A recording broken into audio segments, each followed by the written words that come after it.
So what if everything that was keeping you comfortable was holding you back? There's a thought. That was the hook. The hooks! The hooks! How about a mint? You dumb fishes.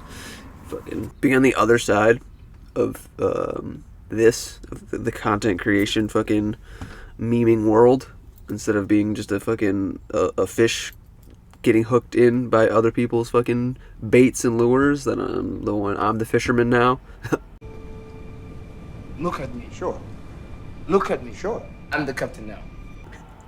This is just my life, man. I swear to God. But yeah, that's the fucking the shower thought, or the fucking the idea for what I'm about to pontificate on for you, whoever you is, person on the other side of the internet right now, streaming, downloading my fucking mindset, consciousness, content, whatever, mind goblin, whatever the hell, I don't know. But yeah, it's just this. No, maybe not. It's just a fucking. It's an extreme example case. It doesn't have to be so pedantically ridiculous. This the counter punch to that being like, yeah, you don't have to throw away your fucking bed and go live in the woods in a tent and be like completely mountain man. What is it? Frontiering, fucking no comfort, all fucking pain and suffering 24/7. Like, you don't need to turn into David Goggins overnight. Like, I'm not saying that, because that would just be kind of retarded. But there is definitely a certain level of like self-reflection that is required to do at some point in your life. Where you're like, is me doing exactly what I've been doing going to get me the result that I want if what you have is different than what you want? Which, hopefully, your bowl of jello we call a brain can kind of see the connecting idea of, oh yeah, it doesn't have to be the fucking on 11, but it also doesn't need to be fucking 0. Like, somewhere in the balance of life, you gotta fucking find when it's time, or what you gotta fucking stop doing so you can start doing other things, because that's the negative space, the space of like being like, alright, yeah, I'm not gonna smoke weed anymore. I'm only gonna smoke weed on 420, which is not when I'm recording this, but it is the day that it is being released. And I have come to know about myself based on the decade of experience that I had doing it, and then like the 2-ish years of 1 year of total sobriety, and then a year of only smoking it twice on my birthday and 420. My birthday, Hitler's birthday.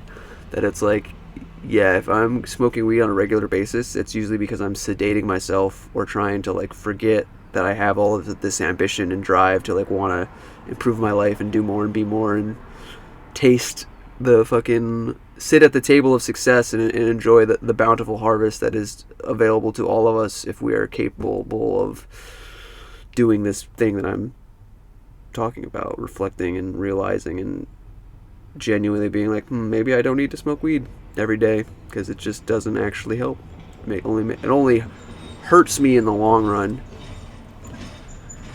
because this is an idea that I hold on to and think about a lot as a strong motivating force. And you have to find that for yourself, obviously, but you could use me as an example if you feel is worthy or good. But that would that kind of behavior be the type of shit that I would want my children to do, or that like if once I become actually their fucking father, I want them to see me act like that? Like, it just, I don't know if it's really shame, or if it's just like the love of the game that's kind of just pushing me forward on that avenue, because you just have to, if that's what you want, you know, you have to. That's probably the hardest question to be honest about yourself with, because a lot of people, it requires a healthy amount of selfishness. Like, you're obviously not being a narcissist unless it's unless that just becomes the default of every time, no matter what, you don't give a shit if you're fucking over anybody else. Don't be a narcissist. Don't be a fucking sociopath. Don't be a psychopath where you're so afraid that you just only give a shit about what's good for you and you and not even yours, just you, because it's the whole thing of being a narcissist and a selfish person is just like you, me. Yeah, Dragon Tales. But yeah, just like being real with yourself. Like, what the fuck do I want? Like, I know I want a beautiful woman to be the mother of my children, and then I pray that she's gonna be taller than me, so my kids get, at least my son gets a shot at being 6 foot. Cause fuck, man, it would just, life is definitely easier, or maybe it's not. Maybe I just think that it is. Cause somebody who's only 5'7", that like, shit, man, like, fuck. Maybe, I don't know. I literally have no idea. I don't know what that extra 5 inches would really do for me, if it would have made a difference in my life or not. But I think about it a lot because it's just one of those things that I fucking don't actually have any control over, and I just wonder if it would make my life better or not. But the shit that I do have control over, having the serenity to understand when I can make the choice of getting rid of something that in the moment is making me feel comfortable, to kind of tie back into the theme here, that like, if I could realize when the comfort is actually an illusion, and if the trade-off of getting rid of it is actually going to be to my benefit instead of my detriment. That's the magic of self-reflection, or beauty of reality, even if reality is traumatizing and brutal sometimes, that like, at least it's real. And that's a whole can of worms in and of itself. Let's not go too meta, too far. But yeah, just be patient. It's never, it takes a decade or 10 years to become an overnight success. That's what's, I think it's a Lionel Messi quote, the soccer player that who fucking had some weird dwarfism condition and needed steroids and fucking whatever the fuck. Not to say that to rob him of any of his accomplishments or whatever, because it still took fucking days and days and days and hours of grinding to fucking develop the skills to be that good at his craft. But that, like, ultimately, in the true bare bones fucking naked reality of the situation, that sports is kind of just a fucking bread and circus of the fucking American empire, or just empire in general, and cultural fucking conditioning to keep the people's minds small and trapped in the paradigm of materialism and fucking status quo with normality, which I resent quite a bit. But it's the person, it's who you are. It's getting real, getting honest. What do you want? What can you let go of that's holding you back?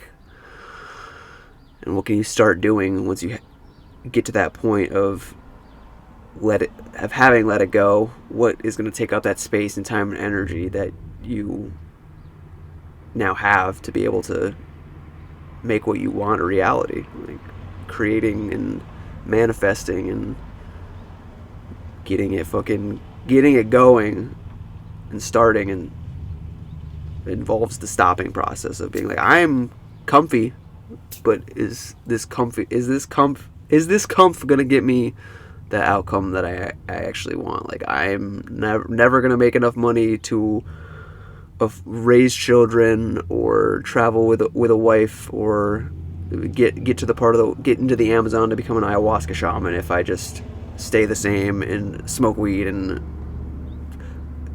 fuck off and enjoy immediate gratification. I have to delay the gratification and do some shit that's like hard and challenging and makes me grow and evolve.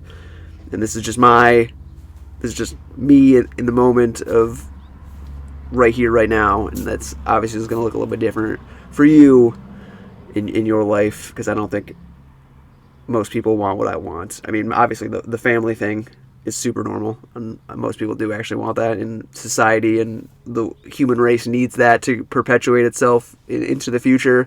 But yeah, that again, the people in the banks and the control freaks of the world who want to unleash AI and fucking digital panopticon and a social credit score and a, what is it, the digital central banking currencies or whatever it is, CDBCs, all those things. There's just more and more trying to fucking, like, once you're hooked into their fucking weird mind control systems that, like, and just trying to reel you in and pull you in and not let you have any breathing room or freedom anymore because they control everything. That, like, you said the wrong words, you even talked about it and acknowledged that it's kind of fucked up and evil, that, like, you're gonna fucking, you can't travel anymore because we fucking made your money instead of inflating it to it being worthless. We're just gonna fucking program only your money to, you can't use your bank anymore. Ha ha ha ha ha ha ha. We're so fucking smart and united in our evil that, like, the fucking good people, they don't even realize what the fuck's going on. Those fucking dinguses, those dummies, we're so much smarter and better than them. It's the arrogance, dude. It's so alluring sometimes to think that you're better than other people, but I'm in a lot of ways I'm just like everybody else, even if it fucking upsets me and makes me angry that I am. It's part of it, man. So we're all human. We all fucking breathe. We all shit. We all bleed eventually. We're all gonna die one day, but no need to rush it. Just get real, get honest with yourself about what you want, who you are, and go after it unabashedly and as passionately as you possibly can, because it's just fucking, it's what you came here to do and why you chose to fucking suffer in the first place. You just gotta learn what's worth suffering for and put in the reps and get good, scrub. It's always a fucking skill issue. It's fucking frustrating as it is to our ego and our comfort zone, our current level of capacity and consciousness as we currently are. It's just like, you can do it. You can do it. You gotta believe and see it for yourself and do it and self-actualize. But so, that's kind of gonna be it for me on this not so scripted fucking whatever the fuck ramble we're doing here. Motivating fucking conspiratorial fucking speech, I guess. I don't even know if it can even really call it that. I just feel like speeches are supposed to be more scripted and put together. I just don't feel like that's what I'm doing, and that's what it is. But what I wanted to say was that if you feel like you could use some assistance in finding out or seeing what the truth of yourself is in the moment, you could book a free call, discovery call. The link is in the description. And if you want to work with me as a life coach, that would also be the easiest, quickest way to make that change in your life a reality. Or we could go over it together, make it real, get good together, grow together, make it happen, you know. That's what if you want. But like, share, comment, subscribe, keep the algorithm satisfied. And if I don't catch you while I'm alive, I'll catch you on the flip side after I die. And if you don't know, now you know.